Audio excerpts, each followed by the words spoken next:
Welcome back to another episode of Scarlet Spotlight, and this week's guest is extremely special, Mr. Daniel Boom Herron. Welcome to the show. Thanks for having me, brother. How you doing? Good, man. Appreciate it, man. What an honor to be able to be back in an environment like this. I know I've been blessed enough to be on your show a few times and always have fun with you guys. But now you in my neighborhood. Now you're in my neck of the woods, man. Thanks for coming on. Having me. It's an honor, actually. Oh, for sure. And we got a big week here at Michigan Week. And we are talking about everything concerning the rivalry, everything really, how you really elevated your career in games like this, not just yourself, but many Buckeyes. And also, I'm going to get credit where credit is due. A lot of guys on the other side of that rivalry as well who made names for themselves, having an unbelievable performance in those type games. But we're going to dive right into it, man, because we can sit here and talk for hours about the great things you have done on and off the field to this point. But I think the biggest thing that stands out for me, I can remember being a young Buckeye fan and supporter, going through the recruiting process back in 2008, 2009, and 10 when you were in school. 2010, man, you rushed for over 1,100 yards, 16 touchdowns, and you guys were one victory away from being undefeated, man. Going into that season, what was your mindset, and how did you pull off a performance like that? Well, we were pretty stacked that year, at pretty much every position. And we felt like we were the best team in college football. Yeah. And obviously, only losing one game, it kind of showed that we were definitely one of the top teams. Back then we didn't have like the playoffs and all that stuff, so it was kind of like you go undefeated. The two undefeated, the BCS era. Yeah, exactly. So it wasn't like all right, y'all going to the playoffs and then whatever. It wasn't like that. So you actually had to go undefeated to get to the big show. So obviously, like you said, we were one game away, but it was a great season, man. We had a lot of fun. We had some great leadership in there. We had a lot of guys had the opportunity to play at the next level. So that just shows, how good of a team we had and how good of a coaching staff we had. Yeah.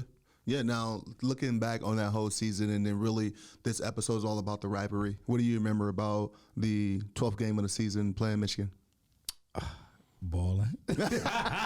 yeah, pretty much. Yeah, I can't remember. Was it here or there that year? That was the 2012 one. Was here. It was 2000. 2010 one was. I think it was here. It was there because 12 was my freshman year. No, it was here because 12 was my freshman year. You took the punt return to the house, right? He took a kick return to the house. I ain't never taken no punt return. No, I'm thinking J Hall. I'm thinking of J Hall, but no, it was 20. It was 10. You might be talking about the. No, it was 10. It was 10. It was here because 12. It was here. Yeah, because 12 was here. Yeah, okay. 12 was here. So I think that's the game I had that 99-yard run. That's what it was. That's what it was. They called holding on Dane at the 10-yard line. It's crazy because it counted as an 89-yard run, and I tied Archie Griffin for the longest rushing run in Ohio State history. The more you know. Yeah, so. The more you know. I was kind of upset that because you could have broke the record. I could have broke the record, especially being a guy, Archie Griffin, two-time Heisman winner, and you play the same positions like, yeah, I got that. Exactly. I got something over him. But to tie it is, still that's still a blessing. Yeah, that's a huge accomplishment because many people are not going to be able to say that they tied or even broke a record of. One record I think is going to stand for the end of time. It was a two-time Heisman Trophy winner, right? Absolutely. And I'm extremely proud that he is a Buckeye. And I don't think that's going to be broken. But if you can chip away at some of those records that he held at a place like Ohio State or any great player around the country, I think that holds a special place in anybody's heart. And just everything that consists of being in that game too. Yeah. Like I said before, so many crazy Heisman moments happen in that game. So many moments where people can look back and say, "Oh, my career was really started from this game." And I'm thinking about just guys that I played with. Tyvis Powell, his career started that game, right? He had an interception to seal the game, I think in 2013 on a 2-point conversion. And then my first real playing experience was in that game. Yeah. And then, the list goes on for guys who really made themselves. Chris Olave of recent, who I can think on top of my head, who's known as the Michigan Killer. Mm-hmm. You know what I'm saying? So that's always crazy. You think about the tradition on both sides of the ball. Man, what do you think leading up to that week is your favorite part of the tradition because a lot of people don't know what we do and getting ready for that. That's what I was about to kind of just go into is just like the understanding of how big of a difference it is going from game 11 to game 12. Oh, and I don't care if we playing USC early in the year or whoever the biggest game it might be for the season. At the end of the year, like it's like it's honestly like a totally different season. It's almost like it's a one game season, honestly, because you come into the Woody. Obviously, obviously you coming on Sunday. That's Sunday, yeah. It's a whole week, like you're gonna play with the band on Sunday. On Monday, back then, I think they had like when Jack Tatum versus so he used to come in, he come give his speech. We had past coaches come in. Mm-hmm. You might have some past players come in, but it was just like you knew during that week you're gonna see that team up stuff north. I mean, the team from up north stuff everywhere around the locker room in the weight room. From the scout team being dressed up at it. Scout team with the helmets, man. Like it's just totally different. And then obviously a lot of people don't know. You've been talking about it all year though. Yeah, secretly, kind of behind the scenes. You know what I'm saying? Like. You might have a moment where it's like, okay, we're gonna look at some film at what they doing. You know what I'm saying? Or you just gonna always have a moment.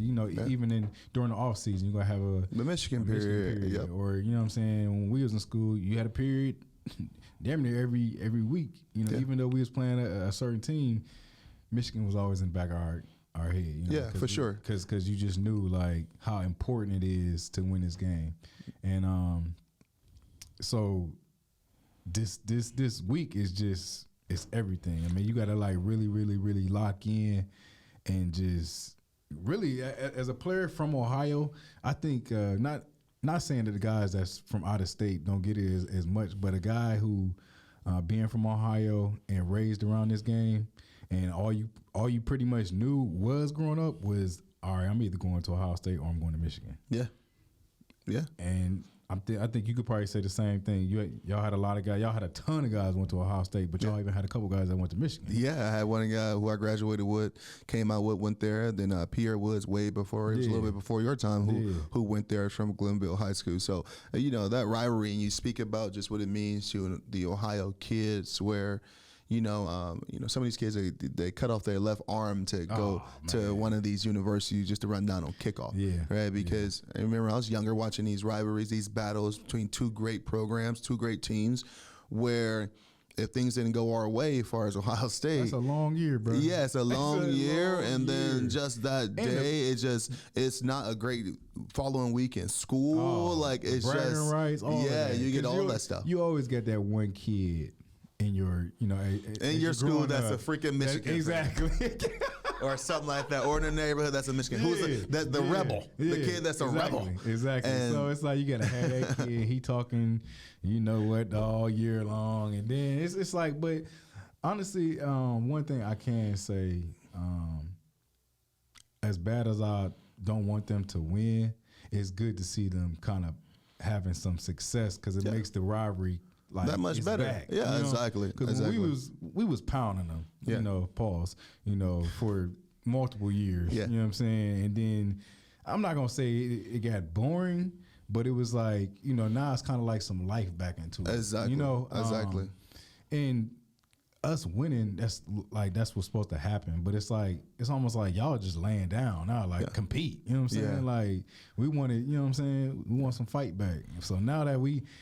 You know what I'm saying? The last 2 years, so now it's like, all right. Yeah, it's definitely bringing back the excitement, and unfortunately, it comes back in a way of Ohio State being defeated, but underdog, which is crazy. Yeah, exactly. But going into that, and we're going to keep diving back into the rivalry because this episode this week is all about getting ready for the game this weekend.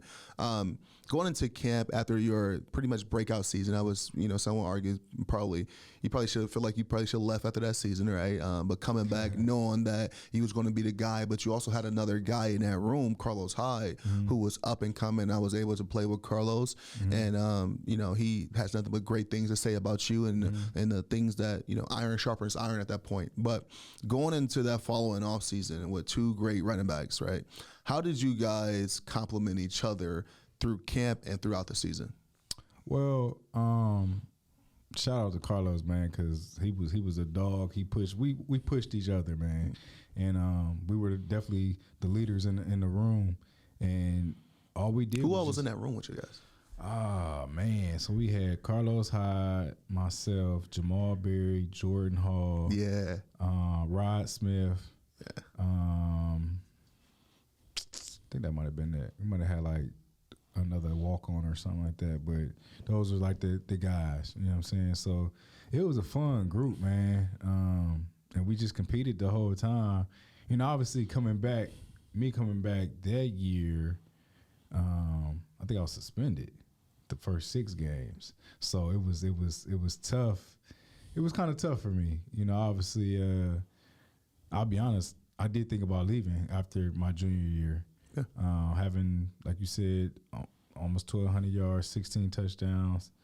And I had probably a good opportunity of getting drafted, you know, top 4 rounds. But, you know, obviously everybody kind of knows what happened. So I come back to school and I missed the first 6 games, but I'm still continue to be a great leader on the field and off the field. Because at the end of the day, I know a lot of these guys, you know, they're around the same age, but they're looking up to me because I've had the experience of being out there and, you know, playing at the highest level where some of these guys haven't really played a lot yet. So, you know, they leaning on me, asking me questions like, you know, even when we watching film, like what you seeing, or like when they running this coverage, or you see this front, what you thinking, you know. So it's a lot of stuff that went into it, but we always just you know, just picked on each other and seen different things. So I think that's the great thing about Ohio State is you always got guys.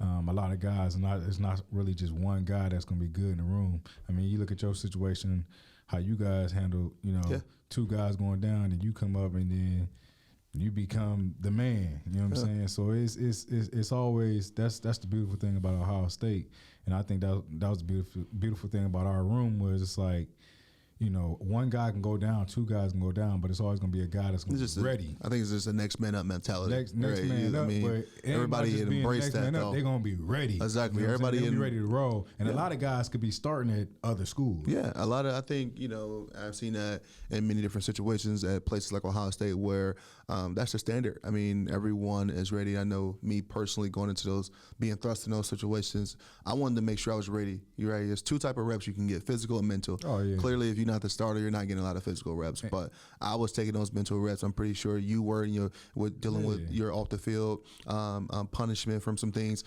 And that's why you hit the ground running when you got back into it. And I think it speaks more to your character than work ethic than anything, because a guy that could have left and went top 4 rounds, walking into that season knowing that you couldn't play the first 6, how it's going to affect your draft status and things like that. But you stayed because you knew you had more to add to the team. If it's just leadership at that time, if it's just taking scout team reps at that time, if it's whatever it may be, then knowing that, hey, once this is over and behind me, boom, I got to make the best of these next 6 to 7 games at that point. And for a lot of people don't know what some of the things that they were going through and why Boom was suspended, it's pretty much what's the norm for today, right? So I always give credit to guys and in your situation that had to go through certain things, because at the end of the day, y'all started a conversation of, hold on, let's look into this.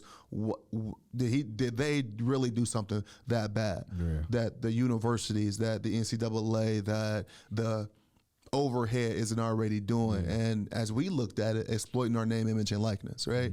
Why isn't a player able to capitalize on our name, image, and likeness? And clearly, you know, I'm glad that is behind us now. But for the most part, you guys, the VRTP, and a couple other guys, you know, around the country, you know, pretty much started that conversation. And it sucks that things had to happen negatively to you guys and other guys around the country and coaches for that to be a real topic of discussion.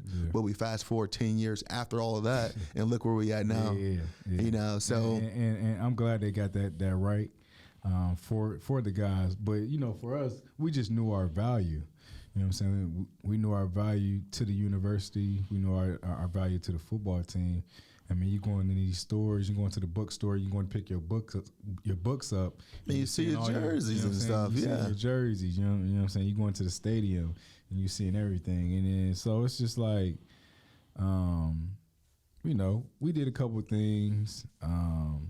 Not really knowing, being young, making some decisions that we didn't think were so wrong, but it kind of bit us at the end of the road. But at the same time, I feel like when I always talk about this situation, it's like I feel like I was a part of the what has helped these guys to get to where they are. I totally agree because that started the conversation of hold on, what did these guys do so bad?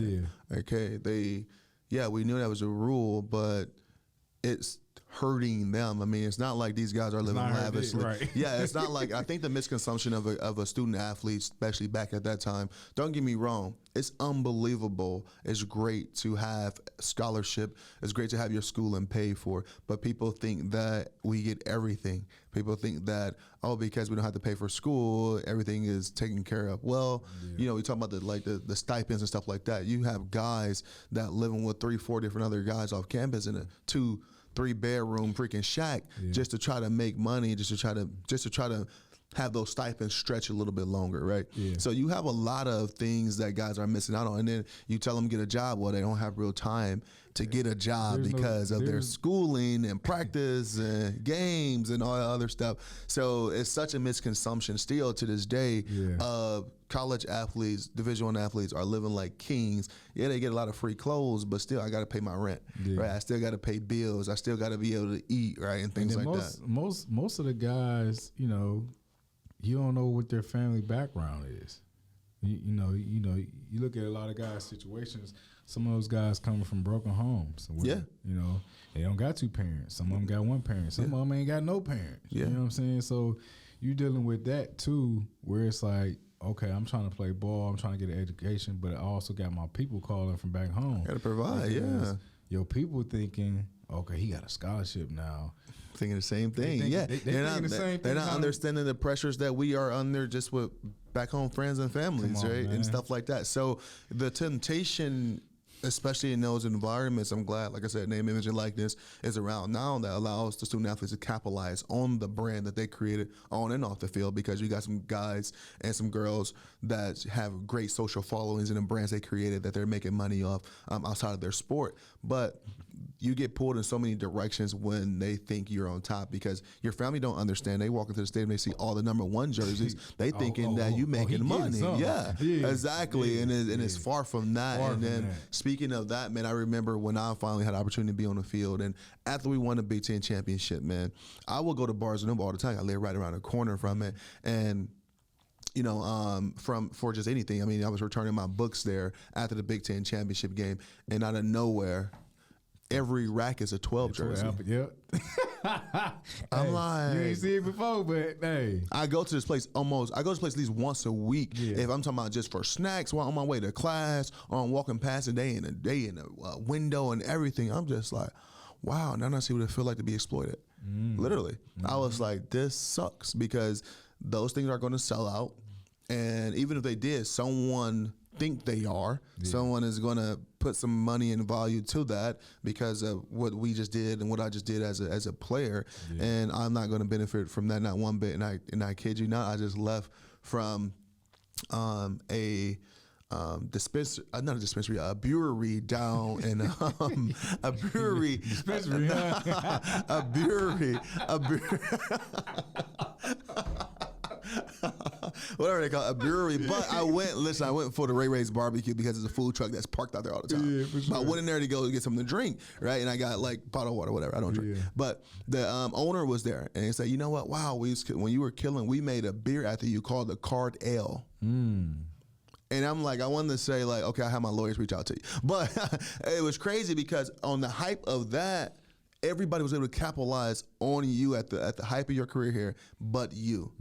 And so in a weird way, I kind of thank you guys for jumping on a grenade to get the conversation started. And now the guys, even though I wasn't able to benefit from NIL, now the guys that's after us are able to do that, and then just really transition into your leadership, your character, and things that you was able to do through tough times. Who do you credit for those characteristics? Honestly, I would probably have to say obviously leaning on my parents, but more so probably my brother, because I had an older brother that played at Michigan State, and he had the opportunity to go to the NFL as well. So just kind of just leaning on him, asking him questions, what to do, what not to do, kind of like not knowing what, being in that situation and just like I don't feel like I did anything wrong, but I'm about to really get in trouble, you know what I'm saying? So it's like I kind of definitely leaned on him for sure. And then obviously my teammates that was kind of going through it with me as well. And trust was always, trust was trust. He gonna always keep it a buck with you if you liked it or not, you know what I'm saying? Yeah. But he's always gonna tell you the right thing to do. So definitely him as well. Yeah, that's what's up. And then you talk about your teammates and, being able to lean on guys who are going through similar situations. I mean, me and you joke about it all the time about where you're from, where I'm from, and how tough it is. Can you survive in my hood and all this other stuff? But it's hilarious because I think that is a product of guys being able to lean on each other and understand each other, because outside of what we going through here at Ohio State at the time, maybe we're not starting at the time, or, we just hitting that slump where maybe we putting together not the greatest few games, or, camp is at that point where it's like, I feel like it's too long, it's never going to end.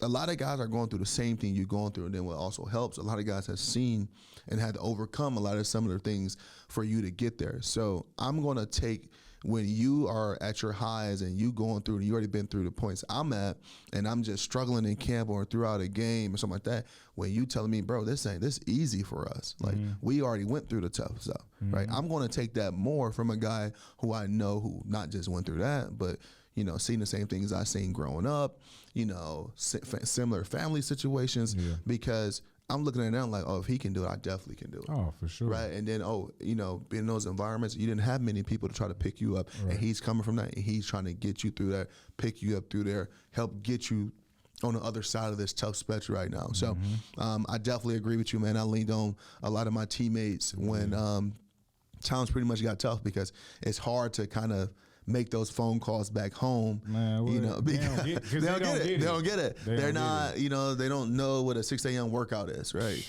They don't know what going straight from that to 8 a.m. classes to 2 until get to practice now, and then meetings, and then tutoring, and then hopefully get home to do some homework and eat and have some type of social life. Yeah.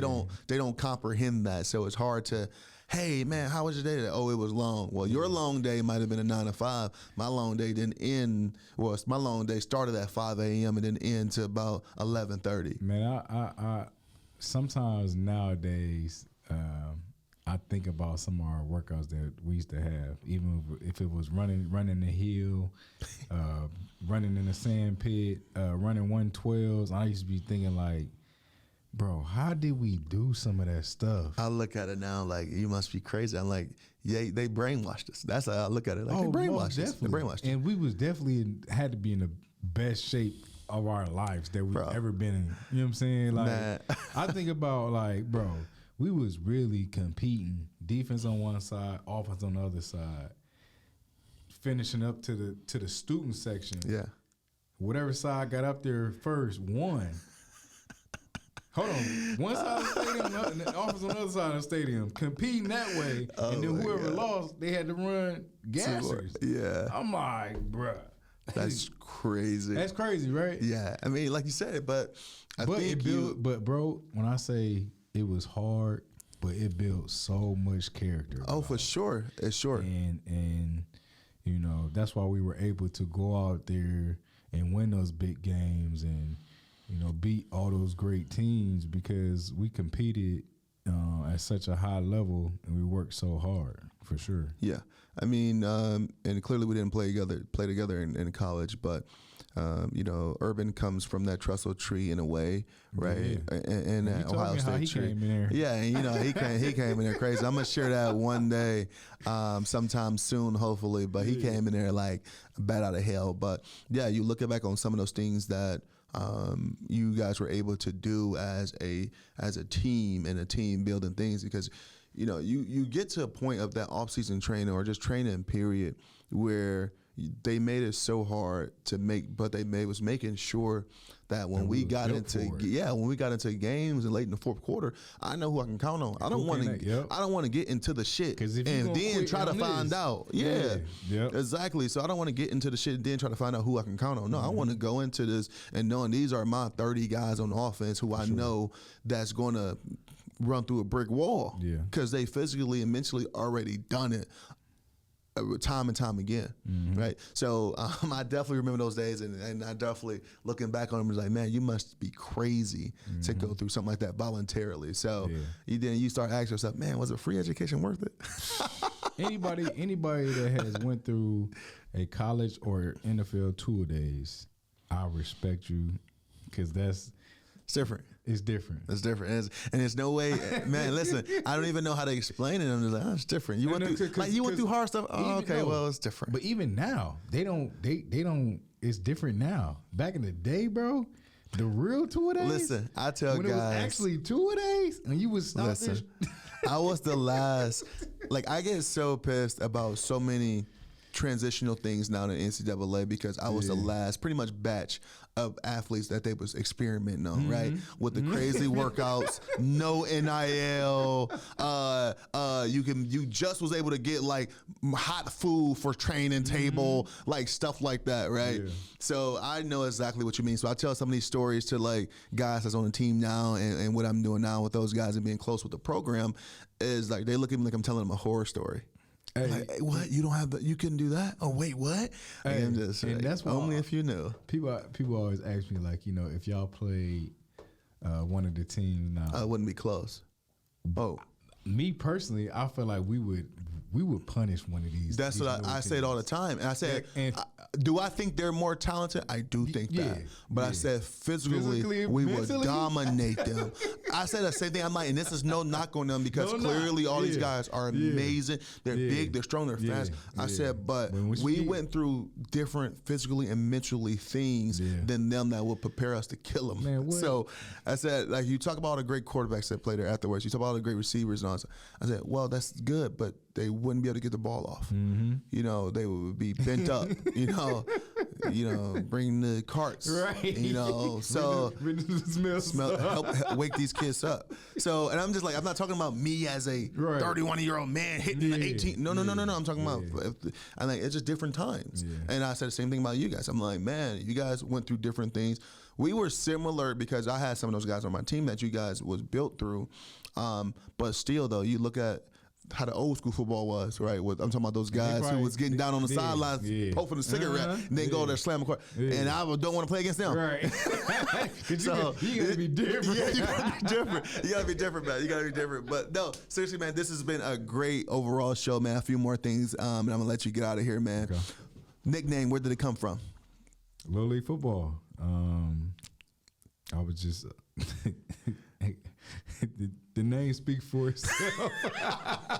Pretty much. Land the boom. Okay, I get it. That's easy enough. That's easy enough. And then I was just one of those kids, bro. I kind of grew up just always rah, like the hole. You got a wide open hole. But I'm about to run through him. I'm running him straight over. Then I'm gonna go get the touchdown. So land a freaking boom. I mean, I could have guessed that off the top of my head, but easy, man. Then wrapping it up with here, man. I mean, you had a great high school, college, professional career. How was the transition to life after football, and plug some things that you're doing now? Honestly, I would say it was smoother than most people's. I say the same thing. A good thing is about playing football at Ohio State. It's great to play football, but I think the most important thing is to understand the business side of going to Ohio State. You're gonna meet a lot of great people that aren't just athletes. You're gonna meet guys who are gonna be, doctors, lawyers. They're gonna own big businesses. So while you're at Ohio State, you have to connect with other people because down the road, you're gonna meet some people. And it's like, oh yeah, I remember I had a class with you. Oh, you got this business now. Oh, It's work. Yeah. Okay. Can we connect? You know what I'm saying? So I think it's very important that's why I love how Ohio State does the Real Life Wednesdays. Real Life Wednesdays, Yep. because I could be honest, me growing up, you know, I never filled out a job application ever in my life. Yep. You know, because I've been, like you said, I've been playing ball all my life, and that was my focus. You know what I'm saying? And now that those guys have the opportunity to do different things and, you know, meet with different store owners and different GMs and things like that, I think that's cool. But my transition overall, it was pretty smooth because I had a good circle. I had a good circle around me. Like I said, I had a brother that played before me, so he kind of helped me with the transition. And I kind of knew, you kind of know when it's like, all right, it's coming to the end. Mm-hmm. Like you might want to start, you know, doing things different. You know, saving your money, connecting with different people. So when you get done, the transition is not so hard, because that's what the problem be. A lot of guys, you know, you make a lot of great money. Yeah, they put all their eggs in one basket. Yeah, but then at the same time, like I was saying, you know, you get some guys who their families, I mean, they come from nothing.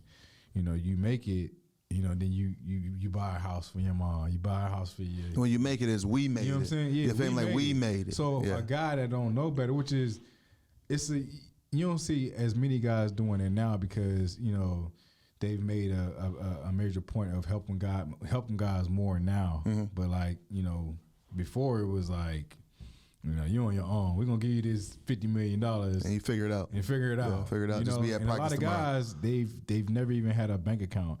A lot of guys never done taxes before. A lot of guys, all the details of little things that you don't know, as okay, you in a different tax bracket now. Yeah, you're not in the same tax bracket as your mom is. You know, so but overall for me, the transition was pretty. I mean, I have my struggles, but at the same time, overall, I would say it was a lot better than probably most people. Yeah, I agree with it. I think the biggest piece of advice I can give athletes in this day now, I don't care what stage of career you're in, high school, college, professional, 20-year vet, find something you love to do outside of the sport so it can make it easier and make that transition easier. Yeah. Like you said, start having a tight circle. I think that also helps in that transition, and start that transition sooner rather than later, because you don't want to wait and be done with your sport and say, you know what, let me figure it out now. So appreciate it, man. Thanks for sharing that insight, man. Always a pleasure to have you, man. I cannot wait to do this again. And we're going to do it again. Yeah, bro, for sure. And with that, man, that's a wrap.